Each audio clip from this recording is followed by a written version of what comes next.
Hello friends, welcome back to my YouTube channel. Present నేను పుష్పగిరి టెంపుల్లో ఉన్న కడప డిస్టిక్.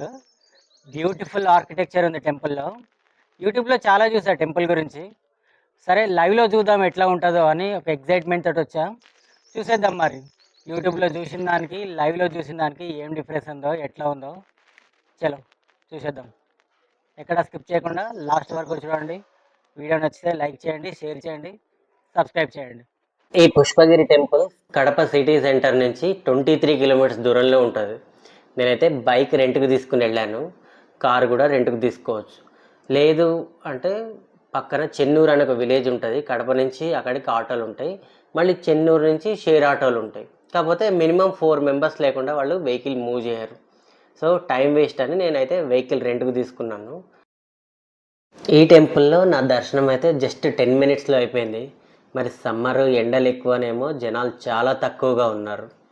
సరే ఇంకా ఇక్కడ ఈ టెంపుల్లో ఉన్న శిల్పాలు ఒక్కొక్కటి చూసేద్దాం. ఈ శిల్పం మాయాలేడి శిల్పం. సీతమ్మ వారు పక్కన ఉన్న జింకను చూపించి మాయాలేడిని చూపించి నాకు ఆ జింక కావాలని అడుగుతారు కదా, అప్పటి శిల్పం ఇది. సో ఆ జింక అనేది పక్కన ఉంది. ఇది కర్ణార్జున యుద్ధానికి సంబంధించిన శిల్పం. అయితే బేలూరులో కానీ హలేబీడ్లో కానీ ఎట్లయితే మెయింటైన్ చేస్తున్నారో అంత మెయింటెనెన్స్ ఇక్కడ లేదు.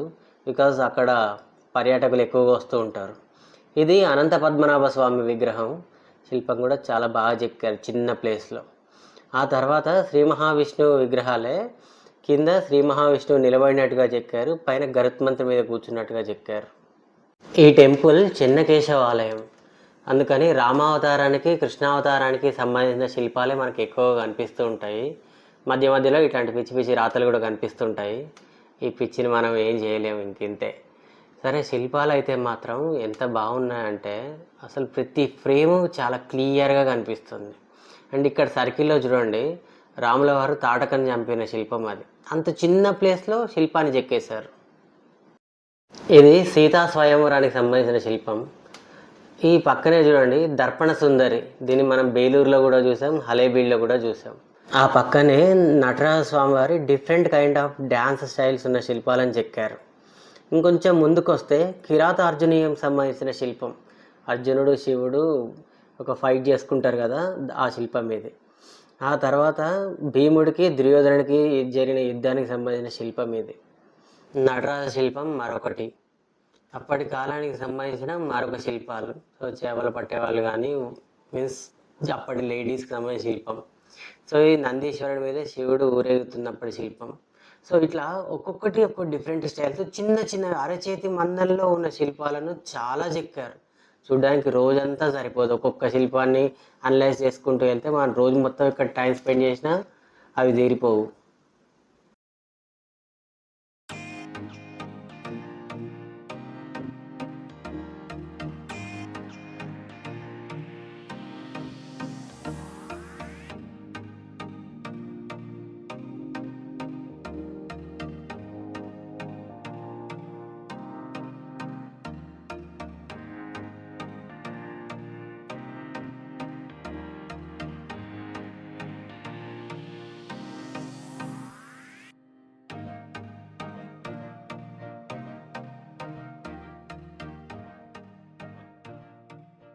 సేమ్ ఇలాంటి శిల్పాలనే మనం బేలూరులోను హలేబీడ్లో కూడా చూసాం. మధ్యలో పీకాక్ ఇచ్చి దాని చుట్టూ ఈ ఫ్రేమ్స్, ఆ ఫ్లవర్స్ చాలా బ్యూటిఫుల్గా డెకరేట్ చేసి శిల్పాలను చెక్కుతారు. చాలా బాగుంటుంది. ఆ తర్వాత ఈ పక్కనే కాలభైరవ దేవాలయం ఉంది ఈ టెంపుల్ ప్రాంగణంలోనే. దాని బయట ఉన్న శిల్పం ఇది. అండ్ ఇక్కడ ఈ హార్సెస్, ఎలిఫెంట్స్ ఒకదాంతో ఒకటి ఫైట్ చేసుకున్నట్లు ఉన్నాయి కదా, ఇదంతా మేబీ ఈ ప్రాంతాన్ని పరిపాలించిన రాజుల ఫైటింగ్ స్పిరిట్కి సంబంధించిన శిల్పాలు ఇవన్నీ.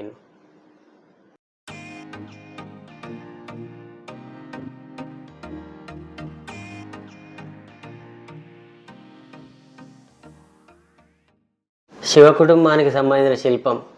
ముందు పార్వతీదేవి పరమేశ్వరుడు నంది వాహనం మీద, వెనకాలే వినాయకుడు ఎలుక వాహనం మీద. సో ముగ్గురు ఎక్కడికో ఫ్యామిలీ ట్రిప్ వేస్తున్నట్టు అట్లా వెళ్తున్నట్టుగా ఒక శిల్పం చెక్కారు. అండ్ ఆ పక్కనే ఒక ఆవు శివలింగానికి క్షీరాభిషేకం చేస్తున్నట్టుగా ఒక శిల్పాన్ని చెక్కారు. చాలా చిన్న శిల్పం, మన అరచేయి ఎంత ఉందో అంతే.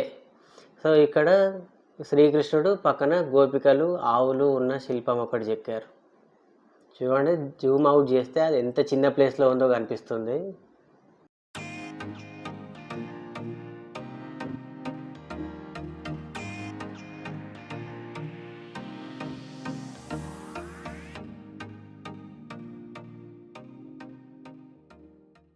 టెంపుల్ ఎంట్రన్స్ పక్కనే ఇట్లా వినాయకుడిది డ్యామేజ్ అయిపోయిన శిల్పం ఒకటి ఉంది. జనరల్గా మన ఇళ్లలో డ్యామేజ్ అయిన ఫోటోలే పెట్టాము, కానీ ఇక్కడ బొట్లు పెట్టి పూజలు చేసేస్తున్నారు. ఇక్కడ పక్కన వారియర్స్ని డైరెక్ట్గా అటాక్ చేయలేక హార్సెస్ని చంపుతున్నారు.